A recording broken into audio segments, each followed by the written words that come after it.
Hi friends, ಹೇಗಿದ್ದೀರಾ? ಎಲ್ಲ ಚೆನ್ನಾಗಿದ್ದೀರಾ ಅಂತ ಅಂದ್ಕೊಳ್ತೀನಿ. ವರ್ಣಿಕಾ ಅಡುಗೆ ಮನೆಗೆ ಸ್ವಾಗತ. ಇವತ್ತಿನ ವಿಡಿಯೋದಲ್ಲಿ ಎಲ್ಲರ ಫೇವ್ರೇಟ್ ಆಗಿರುವಂತಹ ಒಂದು ಸಿಂಪಲ್ ರೆಸಿಪಿನ ಯಾವ ರೀತಿಯಾಗಿ ಮಾಡೋದು ಅಂತ ನೋಡೋಣ. ಸಖತ್ ಟೇಸ್ಟಿಯಾಗಿರುತ್ತೆ. ಹಾಗಾದರೆ ಬನ್ನಿ, ತಡ ಮಾಡದೆ ರೆಸಿಪಿನ ಶುರು ಮಾಡೋಣ. ಇದನ್ನು ಮಾಡಲಿಕ್ಕೆ ಮೊದಲು ನಾನಿಲ್ಲಿ ಒಂದು ಸಣ್ಣ ಮಿಕ್ಸಿ ಜಾರ್ಗೆ ಖಾರವಾಗಿರುವಂತಹ 3-4 ಹಸಿರುಮೆಣಸಿಕಾಯಿನ ಹಾಕ್ಕೊಳ್ತಾ ಇದ್ದೀನಿ. ಹಾಗೆಯೇ ಇದ್ರ ಜೊತೆಗೆ ನಾನಿಲ್ಲಿ 1 ಕಪ್ ಆಗುವಷ್ಟು ಶೇಂಗಾ ಪುಡಿನ ಹಾಕ್ಕೊಳ್ತಾ ಇದ್ದೀನಿ. ಶೇಂಗಾನ ಚೆನ್ನಾಗಿ ಹುರಿದು ಈ ರೀತಿಯಾಗಿ ಪೌಡ್ರ್ ಮಾಡಿ ಇಟ್ಕೊಂಡಿದ್ದೆ. ಶೇಂಗಾ ಪುಡಿ ಇಲ್ಲ ಅನ್ನೋ ಹಾಗಿದ್ರೆ ಶೇಂಗಾನ ಚೆನ್ನಾಗಿ ಹುರಿದು ಅವನ್ನು ಸಹ ಹಾಕ್ಕೊಳ್ಬೋದು. ಹಾಗೆಯೇ ಇದಕ್ಕೆ ನಾನಿಲ್ಲಿ ಲಾಸ್ಟಲ್ಲಿ ರುಚಿಗೆ ತಕ್ಕಷ್ಟು ಉಪ್ಪನ್ನು ಹಾಕ್ಕೊಳ್ತಾ ಇದ್ದೀನಿ. ಮನೆಯಲ್ಲಿ ಹಸಿ ಕೊಬ್ಬರಿ ಇದ್ದರೆ ಅದನ್ನು ಸಹ ಸಣ್ಣದಾಗಿ ಕಟ್ ಮಾಡಿ ಹಾಕ್ಕೊಳ್ಬೋದು. ಇದಕ್ಕೆ ನಾನಿಲ್ಲಿ 4 ಪೀಸ್ ಆಗುವಷ್ಟು ಬೆಳ್ಳುಳ್ಳಿ ಹೆಸಳನ್ನು ಹಾಕ್ಕೊಳ್ತಾ ಇದ್ದೀನಿ. ಹಾಗೆಯೇ ಸ್ವಲ್ಪ ಕೊತ್ತಂಬರಿ ಸೊಪ್ಪನ್ನು ಹಾಕ್ಕೊಂಡು ಲಾಸ್ಟಿಗೆ ಇದಕ್ಕೇ ಸ್ವಲ್ಪ ನೀರನ್ನು ಹಾಕ್ಕೊಂಡು ಪೂರ್ತಿ ನುಣ್ಣದಾಗಿ ಇದನ್ನು ಗ್ರೈಂಡ್ ಮಾಡ್ಕೊಂಡು ತಗೊಳ್ಬೇಕು. ನಾನಿಲ್ಲಿ ಒಂದು ಹೊತ್ತಿಗೆ ಇಬ್ಬರಿಗಾಗುವಷ್ಟು ಮಾಡಿ ತೋರಿಸ್ತಾ ಇದ್ದೀನಿ. ನೀವು ಸ್ವಲ್ಪ ಜಾಸ್ತಿ ಜನಕ್ಕೆ ಮಾಡ್ಕೊಳ್ಳೋ ಹಾಗಿದ್ದರೆ ಶೇಂಗಾನ ಸ್ವಲ್ಪ ಜಾಸ್ತಿ ಅನ್ನೋಂಗೆ ಹಾಕ್ಕೊಂಡು ನುಣ್ಣದಾಗೆ ಇದನ್ನು ಗ್ರೈಂಡ್ ಮಾಡ್ಕೊಳ್ಬೇಕು. ಇವಾಗ ನಾನಿಲ್ಲಿ ದೋಸೆ ಹಿಟ್ಟನ್ನು ತಗೊಂಡಿದ್ದೀನಿ. ದೋಸೆ ಹಿಟ್ಟು ಅಥವಾ ಪಡ್ಡು ಹಿಟ್ಟನ್ನು ಮಾಡಬೇಕಾದ್ರೆ ಸ್ವಲ್ಪ ಜಾಸ್ತಿ ಅನ್ನೋಂಗೆ ಹಾಕ್ಕೊಂಡಿರ್ತೀವಿ. ಉಳಿದಿರುವಂತಹ ಪಡ್ಡು ಹಿಟ್ಟು ಅಥವಾ ದೋಸೆ ಹಿಟ್ಟಿಂದ ಈ ರೆಸಿಪಿನ ಮಾಡ್ಕೊಳ್ಳಿ, ಸಖತ್ ರುಚಿಯಾಗಿರುತ್ತೆ. ದೋಸೆ ಹಿಟ್ಟಿಗೆ ನಾನಿಲ್ಲಿ ಸ್ವಲ್ಪ ರುಚಿಗೆ ತಕ್ಕಷ್ಟು ಉಪ್ಪು ಹಾಗೆಯೇ 1 ಚಿಟಿಕೆ ಆಗುವಷ್ಟು ಅಡುಗೆ ಸೋಡಾನ ಹಾಕ್ಕೊಂಡು ಚೆನ್ನಾಗಿ ಇದನ್ನು ಈ ರೀತಿಯಾಗಿ ಮಿಕ್ಸ್ ಮಾಡ್ಕೊಳ್ತಾ ಇದ್ದೀನಿ. ದೋಸೆ ಹಿಟ್ಟನ್ನು ಚೆನ್ನಾಗಿ ಉಬ್ಬಿ ಬರೋ ರೀತಿಯಾಗಿ ಹೇಗೆ ಮಾಡೋದು ಅಂತ ಆಲ್ರೆಡಿ ವಿಡಿಯೋ ಅಪ್ಲೋಡ್ ಮಾಡಿದ್ದೀನಿ. ವಿಡಿಯೋ ನೋಡಿಲ್ಲ ಅಂದರೆ ಈ ವಿಡಿಯೋ ಕೊನೆಯಲ್ಲಿ ಹಾಕಿರ್ತೀನಿ, ನೋಡಿ ಚೆಕ್ ಮಾಡಿ. ಇವಾಗ ನಾನಿಲ್ಲಿ ದೋಸೆ ಹಿಟ್ಟಿಗೆ ಸಣ್ಣದಾಗಿ ಕಟ್ ಮಾಡಿರುವಂತಹ ಕೊತ್ತಂಬರಿ ಸೊಪ್ಪು, ಕರಿಬೇವು ಸೊಪ್ಪು, ಕ್ಯಾರೆಟು ಹಾಗೆಯೇ ಈರುಳ್ಳಿನ ಹಾಕ್ಕೊಳ್ತಾ ಇದ್ದೀನಿ.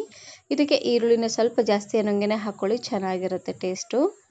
ಇವೆಲ್ಲವನ್ನು ಚೆನ್ನಾಗಿ ಫ್ರೈ ಮಾಡಿ ಸಹ ಹಾಕ್ಕೊಳ್ಬೋದು, ಅದು ಕೂಡ ತುಂಬಾ ಚೆನ್ನಾಗಿರುತ್ತೆ. ನಾನಿಲ್ಲಿ ಎಲ್ಲವನ್ನು ಹಸಿದಾಗಿ ಹಾಕ್ಕೊಳ್ತಾ ಇದ್ದೀನಿ. ಮೊದಲು ಒಗ್ಗರಣೆನ ಕೊಟ್ಟು ಅದಾದಮೇಲೆ ಎಲ್ಲ ತರಕಾರಿಗಳನ್ನು ಹಾಕ್ಕೊಂಡು ತರಕಾರಿ ಸ್ವಲ್ಪ ಸಾಫ್ಟ್ ಆಗೋವರೆಗೂ ಬೇಯಿಸ್ಕೊಂಡು ಹುಳಿ ಎಲ್ಲ ಪೂರ್ತಿ ತಣ್ಣಗಾದ ಮೇಲೇ ಹಾಕ್ಕೊಳ್ಬೇಕು. ನೋಡಿ, ಎಲ್ಲ ತರಕಾರಿಗಳನ್ನು ಹಾಕ್ಕೊಂಡು ಚೆನ್ನಾಗಿ ಇದನ್ನು ಈ ರೀತಿಯಾಗಿ ಮಿಕ್ಸ್ ಮಾಡ್ಕೊಳ್ತಾ ಇದ್ದೀನಿ. ನಿಮ್ಮ ಮನೆಯಲ್ಲಿ ಸಬ್ಬಸಿಗೆ ಸೊಪ್ಪಿದ್ದರೆ ಅದನ್ನು ಸಹ ಚೆನ್ನಾಗಿ ತೊಳೆದು ಪೂರ್ತಿ ಸಣ್ಣದಾಗಿ ಕಟ್ ಮಾಡಿ ಹಾಕ್ಕೊಳ್ಳಿ, ಅದು ಕೂಡ ಫ್ಲೇವರ್ ತುಂಬಾ ಚೆನ್ನಾಗಿ ಬರುತ್ತೆ ಅಂತಲೇ ಹೇಳ್ಬೋದು.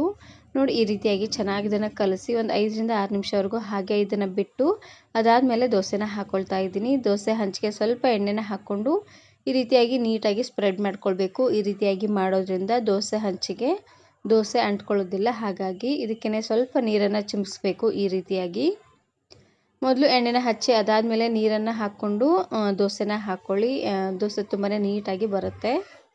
ಇವಾಗ ಹಿಟ್ಟನ್ನು ಹಾಕ್ಕೊಂಡು ಸ್ವಲ್ಪ ಮೀಡಿಯಮ್ ಸೈಜಲ್ಲೇ ಉತ್ತಪ್ಪನ ಮಾಡ್ಕೊಳ್ತಾ ಇದ್ದೀನಿ.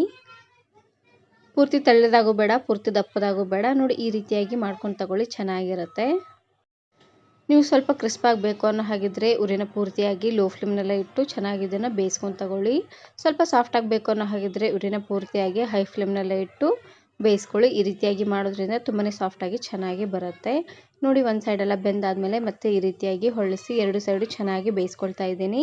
ಮೊದಲು ಹಿಟ್ಟನ್ನು ಹಾಕ್ಕೊಂಡು ಅದಾದಮೇಲೆ ಈರುಳ್ಳಿ, ಕ್ಯಾರೆಟು ಅವೆಲ್ಲನ ಹಾಕ್ಕೊಂಡು ಮಾಡಿದ್ರೆ ಅದೆಲ್ಲ ಅಷ್ಟು ಕರೆಕ್ಟಾಗಿ ನೀಟಾಗಿ ಬರೋದಿಲ್ಲ. ಹಾಗಾಗಿ ಎಲ್ಲವನ್ನು ಹಿಟ್ಟಲ್ಲೇ ಹಾಕ್ಕೊಂಡು ಚೆನ್ನಾಗಿ ಮಿಕ್ಸ್ ಮಾಡಿಕೊಂಡು ಅದಾದಮೇಲೆ ಉತ್ತಪ್ಪನ ಮಾಡ್ಕೊಳ್ಳಿ, ತುಂಬಾ ಚೆನ್ನಾಗಿ ಬರುತ್ತೆ.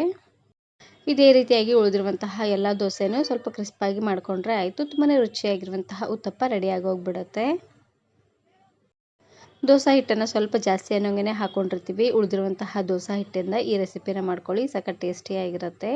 ಇದ್ರ ಜೊತೆಗೆ ಶೇಂಗಾ ಚಟ್ನಿನಾದರೂ ಸರ್ವ್ ಮಾಡ್ಕೋಬೋದು, ಇಲ್ಲಾಂದರೆ ಕೆಂಪು ಚಟ್ನಿ, ಕೊಬ್ಬರಿ ಚಟ್ನಿನಾದರೂ ಸರ್ವ್ ಮಾಡ್ಕೋಬೋದು. ನಾನು ಎಲ್ಲ ರೀತಿಯಾಗಿರುವಂತಹ ಚಟ್ನಿ ರೆಸಿಪೀಸ್ನ ಅಪ್ಲೋಡ್ ಮಾಡಿದ್ದೀನಿ. ವಿಡಿಯೋ ನೋಡಿಲ್ಲ ಅಂದರೆ ಈ ವಿಡಿಯೋ ಕೊನೆಯಲ್ಲಿ ಹಾಕಿರ್ತೀನಿ, ನೋಡಿ ಚೆಕ್ ಮಾಡಿ. ಹಾಗೆಯೇ ಈ ವಿಡಿಯೋ ಇಷ್ಟ ಆದರೆ ಈಗಲೇ ಒಂದು ಲೈಕ್ ಬಟನನ್ನು ಕ್ಲಿಕ್ ಮಾಡಿ, ಫ್ರೆಂಡ್ಸ್ ಆ್ಯಂಡ್ ಫ್ಯಾಮಿಲಿ ಜೊತೆಗೆ ಶೇರ್ ಮಾಡಿ. ಹಾಗೆಯೇ ಮತ್ತಷ್ಟು ಹೊಸ ರೆಸಿಪಿಗಾಗಿ ವರ್ಣಿಕಾ ಅಡುಗೆ ಮನೆ ಯೂಟ್ಯೂಬ್ ಚಾನಲನ್ನು ಸಬ್ಸ್ಕ್ರೈಬ್ ಮಾಡ್ಕೊಳ್ಳಿ. Thank you. Thanks for watching.